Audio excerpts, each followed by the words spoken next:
प्रस्तुत है आकाशवाणी भोपाल के समाचार एकांश का साप्ताहिक कार्यक्रम आजकल। आलेख है जनसंपर्क विभाग के उप संचालक अशोक मनमानी का।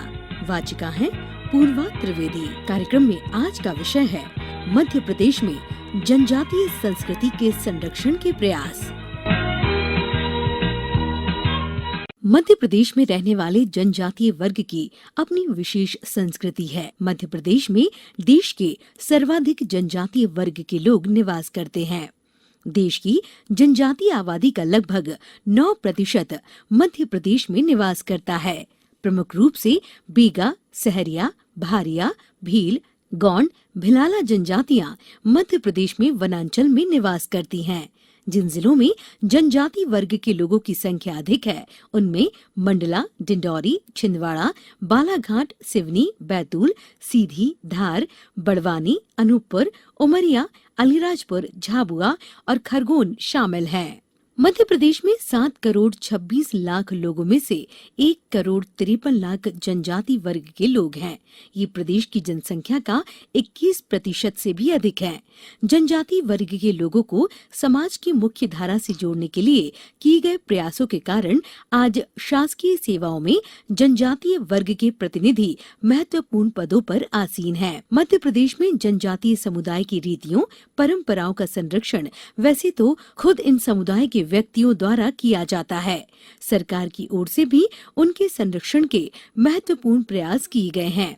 इसके अंतर्गत देश विदेश के पर्यटकों, सामाजिक अध्ययन करने वाले शोधकर्ताओं, विद्यार्थियों आदि के लिए जनजातीय जनजीवन का परिचय कराने वाली प्रदर्शनियां समय समय पर आयोजित की जाती रही हैं। राजधानी भोपाल में एक विशेष जनजातीय संग्रहालय श्यामला हिल्स में स्थित है। इनकी दीर्घाओं के अवलोकन से जनजातीय वर्ग की समृद्ध परंपराओं और जीवन शैली की जानकारी मिलती है। इसमें जनजाति परंपराओं से संबंधित अनुसंधान कार्य और प्रकाशन निरंतर किए जाते हैं।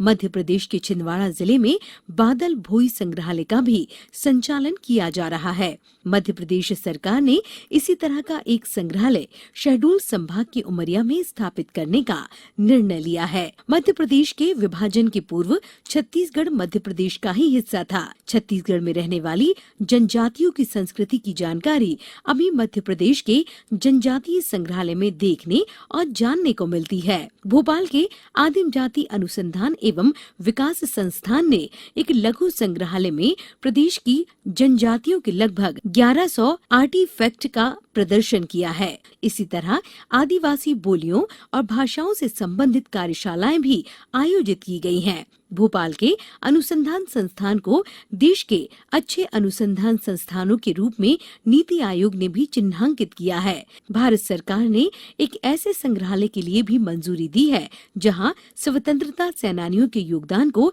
प्रदर्शित किया जाएगा।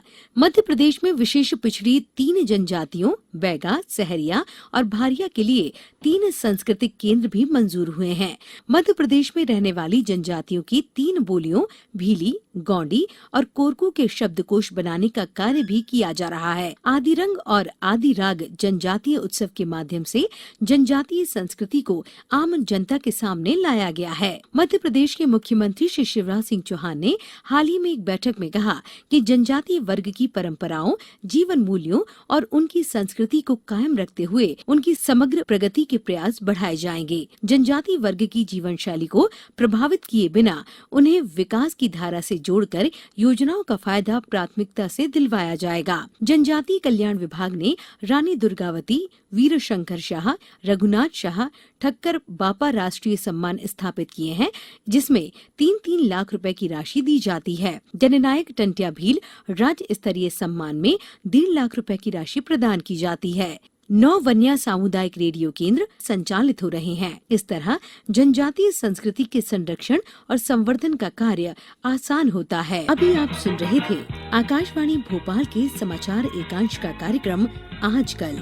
आलेख था जनसंपर्क विभाग के उप संचालक अशोक मनमानी का।